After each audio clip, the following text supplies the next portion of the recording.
We have updates on 28 Years Later, Ready or Not 2, Scream 7, and more, all in one big video today. Let's get down and dirty.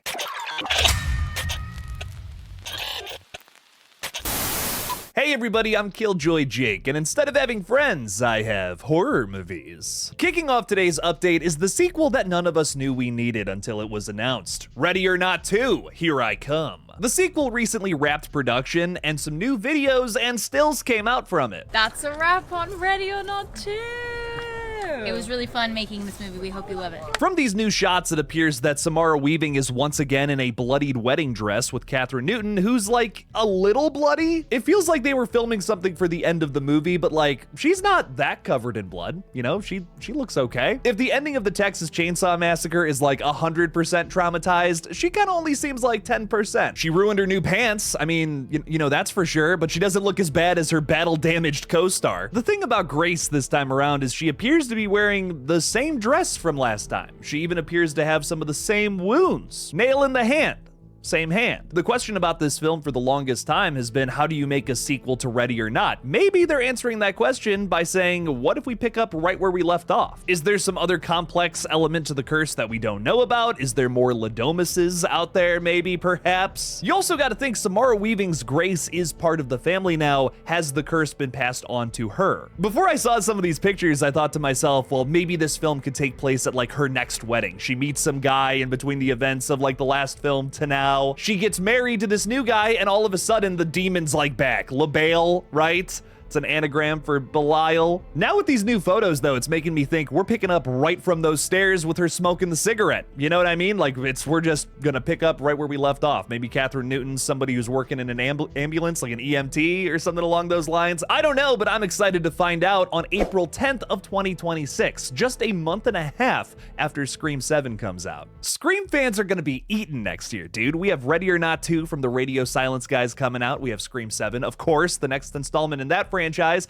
and Scary Movie 6, like back to back to back here. So exciting. Next up is that big, beautiful Alien Earth trailer, baby. This looks like sci-fi horror bliss, and I will be watching every episode, potentially covering it on this page. Set in 2120, well before the events of the original Alien, the franchise's debut on the small screen looks ambitious. It follows a synthetic played by Sidney Chandler with a dying human consciousness uploaded into it. There's a race between 5 mega corporations, one of them, of course, being Weyland-Yutani, to make great technological achievements as well as wield the power of nations. Then there's also a spacecraft that just crash landed on Earth containing 5 of the most dangerous life forms in the universe. One of them, of course, being the Xenomorph. There's also this little guy who looks kind of cute. Now, from the new trailer that came out last week, there is already a lot to piece together. First of all, the city where that spaceship crash lands is named Prodigy City. That is one of the other 4 companies that's in this tech race with Weyland-Yutani. The 5 corporations in this power struggle are Prodigy, Weyland-Yutani, Lynch, Dynamic, and Threshold. All of this meaning that the company Prodigy may get their hands on the Xenomorph before Weyland-Yutani does. Knowing where this prequel is taking us though, it's gonna be really interesting to see how Weyland-Yutani comes out on top here. All 4 of these other corporations are going to fall, it's just a question of how. The main setting here seems to be this Neverland research island where the monsters will likely be taken for research gone wrong. That, and of course, the transference of consciousness between the first human synthetic hybrid. I imagine that since this takes place on Earth, there's going to be some sort of controversy about this island that's going to be discussed, and maybe even a subplot throughout the show. That could be a great way to break it up amidst the blood and guts that will likely be spilled at the hands of our favorite acid-blooded creature. Speaking of which, we got a few new shots of the titular alien looking as slimy and drooly as ever. There's a lot to love about the Alien franchise, if it's the blue-collar commentary or the plethora of great characters we have across all of these movies and potentially this TV show, but the thing that makes it endure is the creature design.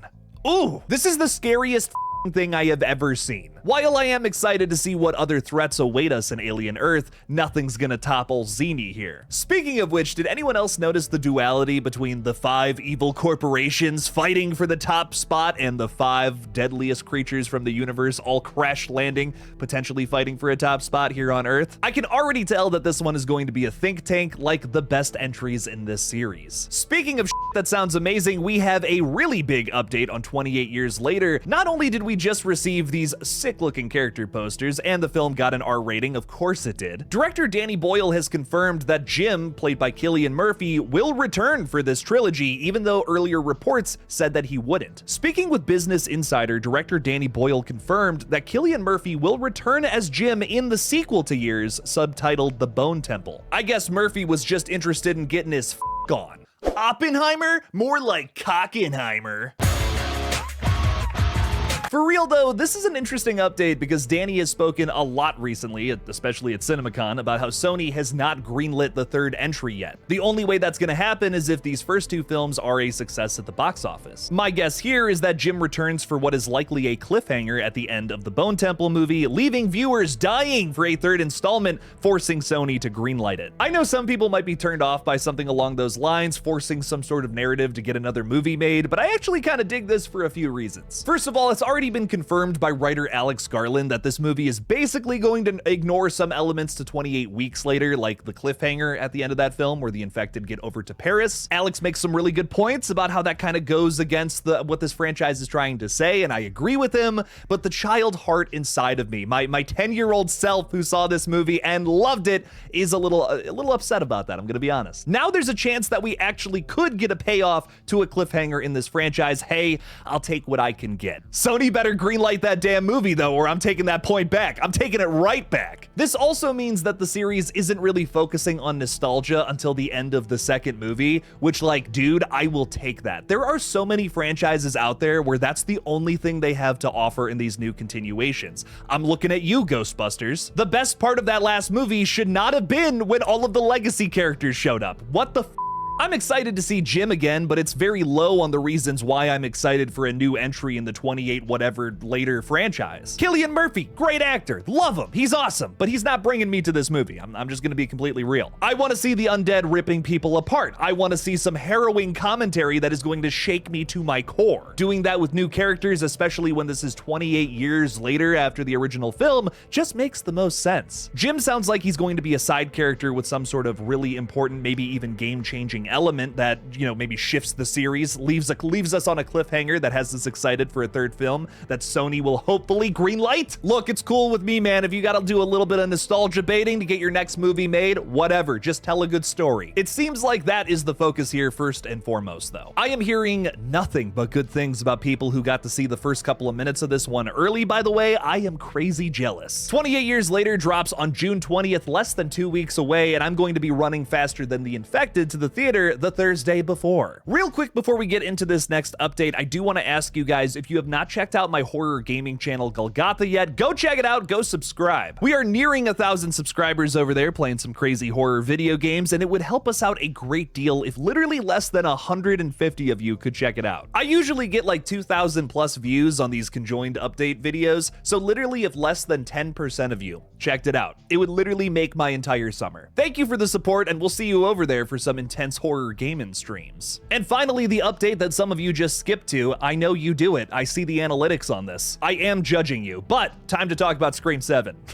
Once again, the film has had a bunch of sporadic updates, things I'm not going to make a whole video about, but they do lend themselves to some interesting topics to talk about. So let's break them down. Matthew Lillard discussed his phone call with Kevin Williamson when he got cast in Scream 7 on the red carpet for Life of Chuck. He said he screamed in the middle of a park. He was so grateful and excited to be back. Honestly, that is just so cute, and after meeting the fella, I totally believe he would do something like that. Like, that would definitely be his reaction. He's also asked about how Stu will return and doesn't really give up an answer, but it's probably going to be flashbacks. Like, trust me, it's going to be flashbacks. Critical Overlord also reports that one of the locations from the original trilogy will be present here in the new film. Few things to consider with that. Number one, we already know that this film is going to take place in Pine Grove, Indiana, based on some behind-the-scenes shots that were leaked. Bunch of cars with Indiana license plates and Pine Grove on the side of them. As an Ohioan, I know that Indiana is within driving distance, so Windsor, Ohio, where the sequel takes place, is likely this location. I do have a second point in case you're not convinced, though. Scream 7 was shot in Covington, Georgia, and the surrounding area, which is basically outside of Atlanta, almost in the same place as Scream 2. They are basically a couple cities over from where they shot Scream 2. I would not be surprised if they got over there at one point. So if this rumor is true, Ghostface could be once again stalking rocking the dormitories of Windsor College in this new flick, which I'm sure would have many fans very excited. It does make me wonder if this flick is going to have a greater connection to Scream 2 rather than the original, which honestly would be refreshing at this point. The last two movies could not stop yanking on the cock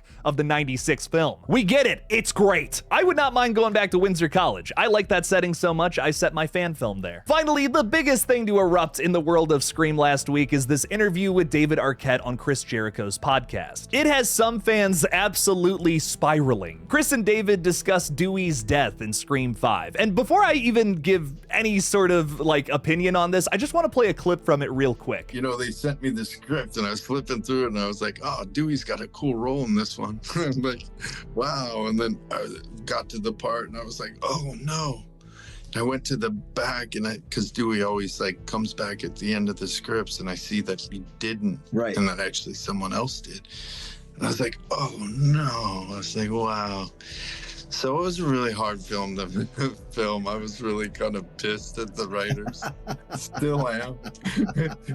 And I've pitched them all these different ways to bring him back, all these random ideas, but I don't know. I think it'll take an act of God. So we can all agree that they're both laughing and joking about this, and they don't actually mean that they want to kill the writers, right? Unfortunately, there are some reactionary folks out there and content creators who are making some insane claims about this. Some are claiming that David signed on too quickly and was forced into the role. I love you all so much. I respect your opinions, but I say this with absolutely no hyperbole. That is one of the silliest things I have ever heard in my life. David Arquette had a blast on set, leading a Bob Ross painting class with his fellow cast members and making more money than I will likely ever see in my lifetime. I don't think he's losing sleep over signing onto this film years ago. Personally, Dewey's death was a great shock in my opinion. It's just something I was not expecting from this movie coming from newcomers. It's also the sequence that really sucked me into that fifth film. I don't think I loved everything going on at the beginning of this flick, but this is where they finally found their footing in my opinion. Writers James Vanderbilt and Guy Busick have talked about that moment, saying they wanted to recreate something similar to Randy's death in Scream 2. They wanted that great big shock of killing a main character, something similar to Randy, who was definitely considered that going into the sequel. Hell, I'd even argue that Dewey had more to do with this film than Randy did with 2. The other thing that's going on in my brain right now is I'm just thinking about character arcs, and Dewey might be my favorite character now because of the way that his arc is written. I mean, think about it. Dewey is introduced as this goofy side cop character who's, kind of affects the story, but he's a punching bag at the end of the day.